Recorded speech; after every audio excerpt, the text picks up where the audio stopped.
Assalamualaikum warahmatullahi wabarakatuh. Jumpa kembali dengan Pak Aziz Effendi. Kali ini kita akan belajar soal-soal esai tentang penilaian akhir tahun atau PAT Matematika kelas 8. Mengingatkan untuk adik-adik yang baru bergabung di channelnya Pak Aziz, silahkan diklik tombol subscribe warna merah, kemudian dinyalakan loncengnya agar kalian tidak ketinggalan video-video terbaru dari saya. Dan tidak lupa, yang subscribe channel ini nanti Bapak doakan nilainya akan bagus, minimal 90. Langsung saja ya, kita ke soal yang pertama. Perhatikan gambar. Jika panjang AD adalah 10 cm, tentukan luas ABCDE atau luas bangun berikut. Kita hitung. Luas bangun ABCDE terdiri dari segitiga dan trapesium. Jadi kita harus menghitung luas segitiga yang kiri ini ditambah luas trapesium yang kanan. Kita hitung satu persatu. Luas segitiga adalah setengah dikali alas dikali tinggi.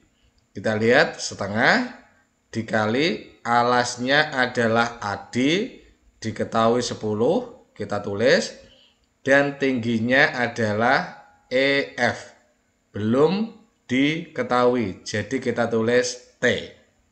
Kemudian trapesium, luasnya adalah jumlah sisi yang sejajar dibagi 2, kemudian dikali tinggi. Sisi yang sejajar, lihat 9 dan 16. Kita jumlahkan 9 ditambah 16 dibagi 2, kemudian dikali tinggi trapesium. Tingginya adalah AD, sama dengan 10. Kemudian kita hitung ya. Karena tingginya belum diketahui, maka kita harus mencari tinggi segitiga atau panjang EF. Dari soal diketahui AD sama dengan 10.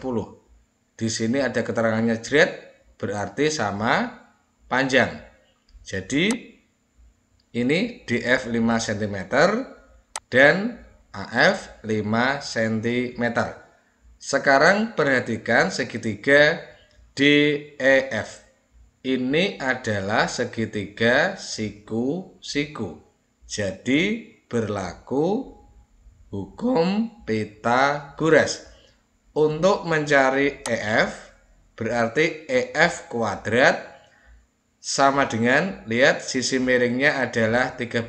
Jadi dikurangi ya, 13 kuadrat dikurangi 5 kuadrat. Kita hitung.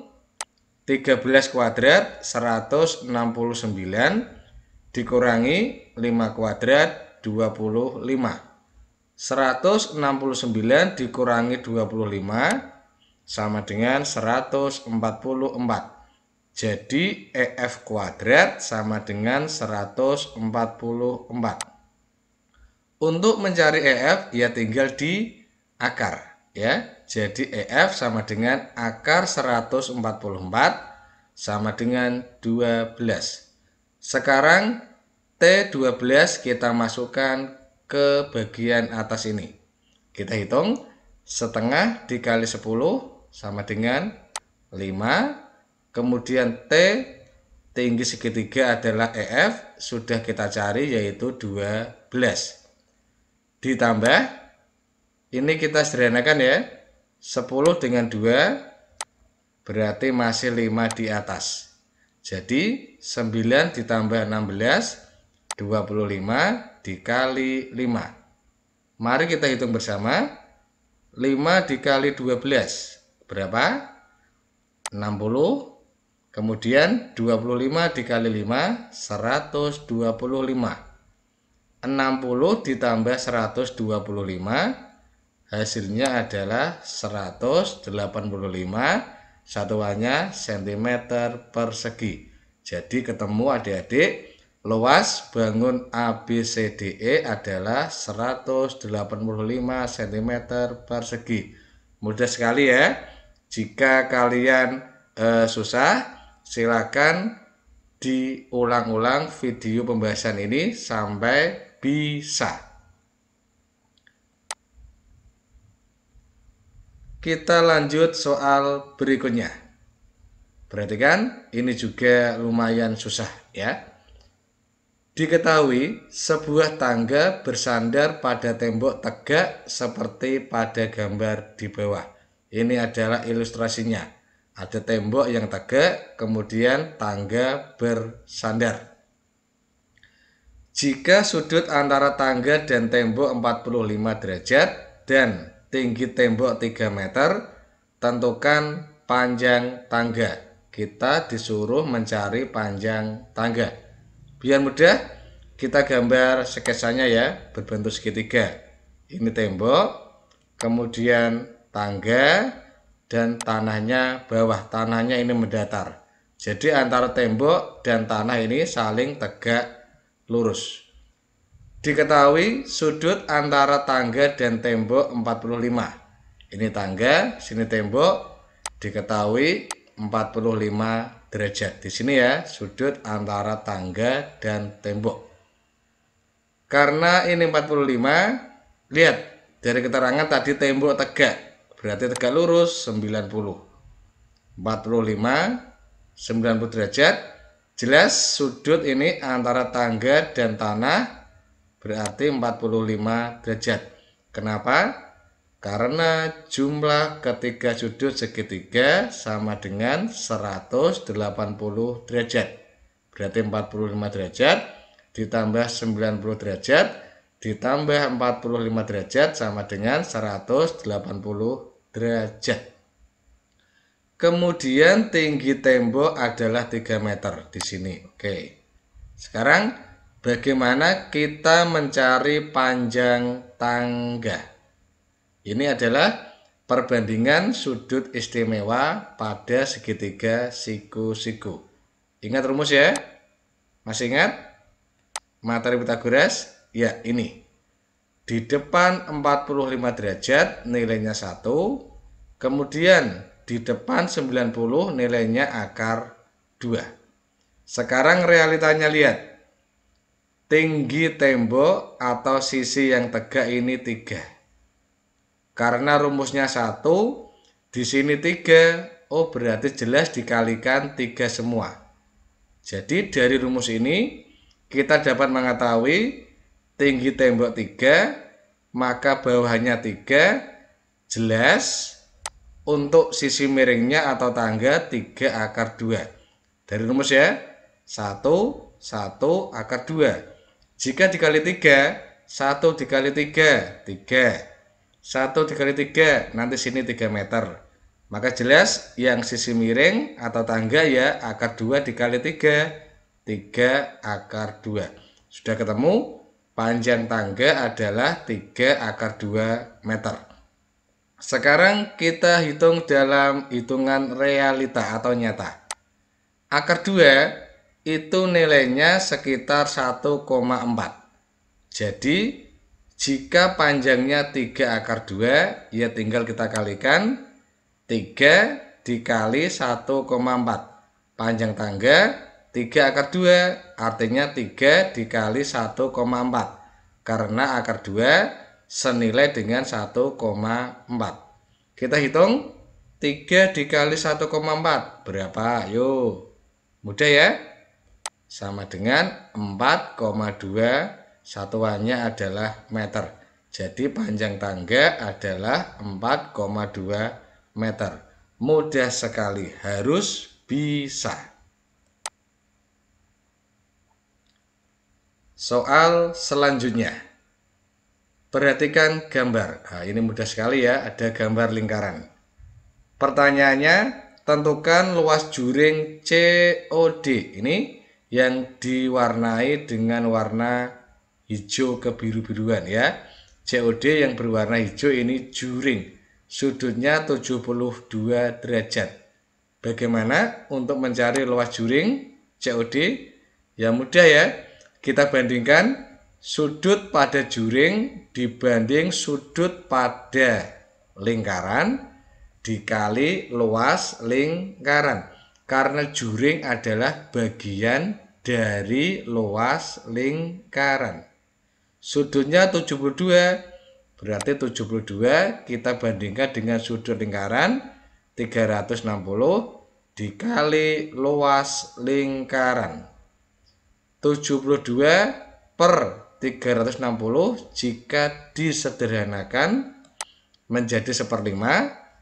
Luas lingkaran rumusnya adalah pi r kuadrat. Tinggal kita masukkan. Pi nilainya 22/7 atau 3,14. Karena karena jari-jarinya 20, maka pi kita pilih 3,14.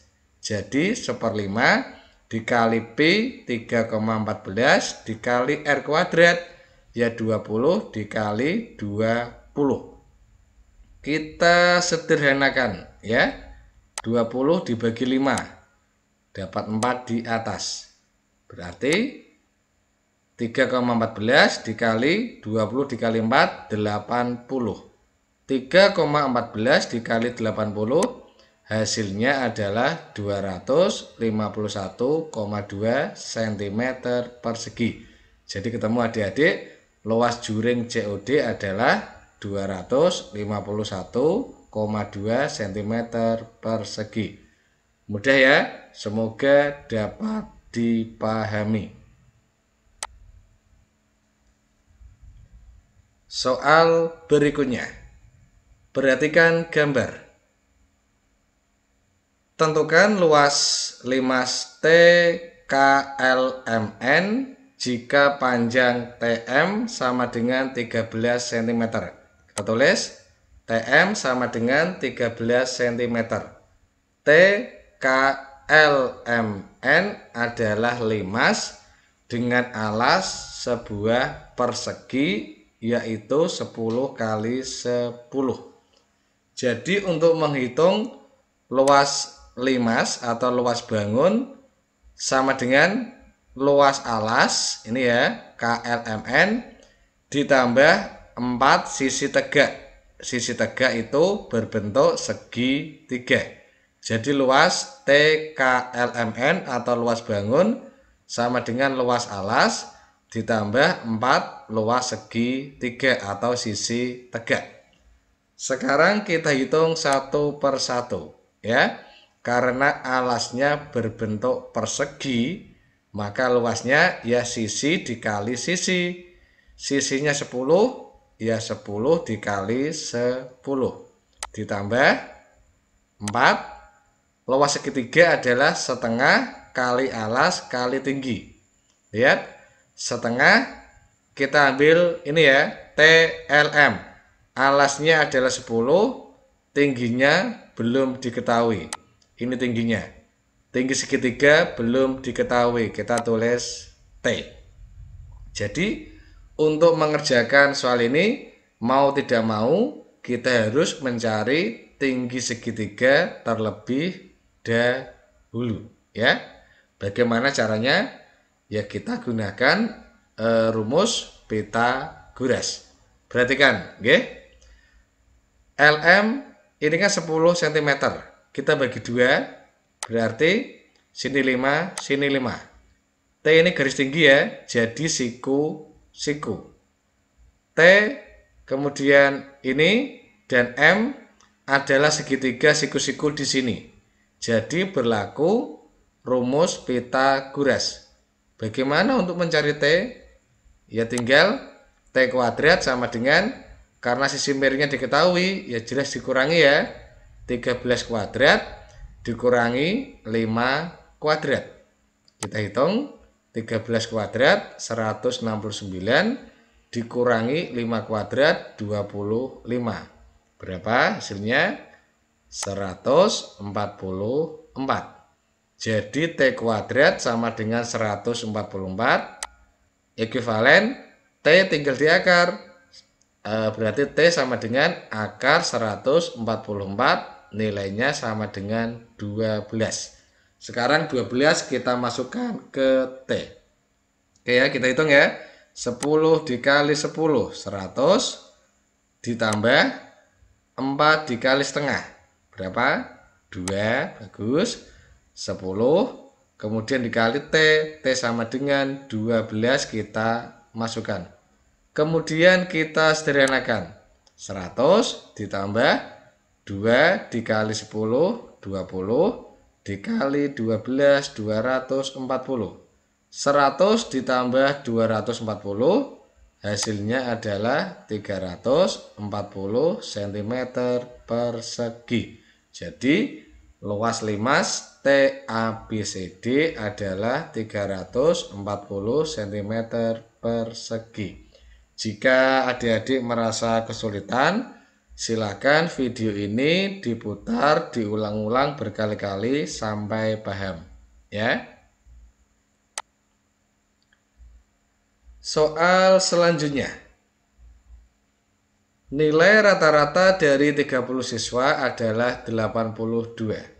Setelah ditambah nilai dari 2 orang siswa, ternyata rata-ratanya menjadi 83. Pertanyaannya, tentukan nilai rata-rata 2 orang terakhir. Ini mudah sekali ya, tinggal kita kali-kali nanti ketemu. Kita baca, 30 siswa rata-ratanya 82. Kita tinggal kali, 30 dikali 82, dihitung ya, hasilnya 2460. Sekarang kasusnya, setelah ditambah nilai dari 2 orang siswa, jadi siswanya bertambah 2 ya, nilainya juga rata-ratanya menjadi 83. Sekarang siswanya ditambah 2, 30 ditambah 2, maka siswanya menjadi 32 ya. 30 ditambah 2, jumlah siswanya menjadi 32, rata-ratanya dikali menjadi 83. Ini kalian hitung ya, 32 dikali 83 hasilnya adalah 2656. Sekarang dikurangi, selisih siswanya berapa? 2 siswa ya. Dari 30 menjadi 32, berarti selisihnya 2 siswa. Sekarang selisih jumlahnya berapa? Tinggal kita kurangi. 2656 dikurangi 2460, 196. Ingat, 196 ini adalah jumlah nilai 2 siswa. Jadi untuk siswa 1 siswa atau rata-ratanya ya tinggal 196 kita bagi dengan ini 2 ya. Jadi rata-ratanya 196 kita bagi 2 sama dengan 98. Sudah ketemu ya? Ini soal yang sangat mudah, adik-adik wajib bisa. Karena kalau tidak bisa, kalian rugi. Soal ini mudah. Soal selanjutnya. Ini merupakan gabungan dari himpunan dan peluang. Jadi selain nanti menghitung peluang, adik-adik diingatkan dengan materi himpunan pada kelas 7. Kita baca ya. Dari 32 siswa, terdapat 10 siswa gemar matematika, 14 siswa gemar IPS, dan 16 siswa tidak gemar keduanya. Jika dipilih seorang anak secara acak, hitunglah peluang terambilnya siswa yang gemar matematika maupun IPS. Berarti ini yang gemar keduanya. Biasanya yang mudah kita kerjakan dengan diagram Venn. Oke, kita buat kotak, kemudian ada lingkaran yang saling beririsan. Kita tulis pojoknya adalah S. Kemudian yang kiri misalkan siswa yang gemar matematika, kita tulis MTK. Dan yang kanan adalah siswa yang gemar IPS, kita tulis IPS. Langkah pertama bagaimana? Langkah pertama kita harus menulis yang di sini, yang suka keduanya. Jika diketahui kita tulis, jika tidak diketahui ditulis X. Sekarang diketahui apa enggak? Yang suka keduanya. Belum diketahui ya, karena yang suka keduanya malah ini ditanya. Suka matematika maupun IPS, jadi belum diketahui. Ditanya ya, kita tulis X. Karena belum diketahui, kita tulis X. Kemudian yang di luar, diketahui berapa? Oh ini ya, 16 siswa tidak gemar keduanya, berarti ini di luar kotak. Maaf, di luar lingkaran. Jadi yang di luar ada 16. Kemudian yang gemar matematika, di sini 10 siswa. Ingat 10 siswa itu yang dalam lingkaran matematika. Jadi yang hanya matematika ya 10 dikurangi X ya. 10 itu semua yang suka matematika, berarti dalam lingkaran matematika. Karena di sini sudah ada X, maka yang di kiri yang hanya MTK ya 10 dikurangi X. Sama dengan ini, yang kanan ya, yang hanya IPS. Karena yang gemar IPS adalah 14 siswa, maka yang hanya gemar IPS atau yang hanya di kanan ini ya 14 dikurangi X. Oke. Sekarang satu kelas jumlahnya 32 siswa. Berarti satu kotak ini berjumlah 32. Kita jumlahkan satu per satu sehingga nanti jumlahnya 32. Dari kiri ya. 10 dikurangi X, kita tulis. Ditambah ini, berarti X. Ditambah yang ini, 14 min X, sama, ditambah lagi. Ditambah ini, 16, jumlahnya sama dengan satu kelas 32. Sekarang kita hitung. 10 ditambah 14, 24. Ditambah 16 berarti 40. X-nya lihat di sini ya. Min X ditambah X. Ini kan habis ya. Min X ditambah X habis, berarti tersisa hanya min X. Sama dengan 32. Jadi 40 dikurangi 32 sama dengan X. X ketemu 8. Jadi sudah kita hitung banyaknya anak yang gemar keduanya atau yang gemar matematika maupun IPS adalah 8 anak. Sekarang pertanyaannya adalah peluang. Peluang itu banyaknya titik sampel yang mungkin dibagi banyaknya ruang sampel. Ini peluang terambilnya anak yang gemar matematika maupun IPS. Jadi yang gemar keduanya di sini X ada 8, kita tulis 8 dibagi ruang sampelnya jumlah satu kelas. Jumlah satu kelasnya 32 anak, berarti per 32. Ketemu ya? Peluang sama dengan 8 per 32. Atau jika kita sederhanakan sama dengan 1 per 4. Sudah ketemu adik-adik, peluang terambilnya siswa yang gemar matematika maupun IPS adalah 1 per 4.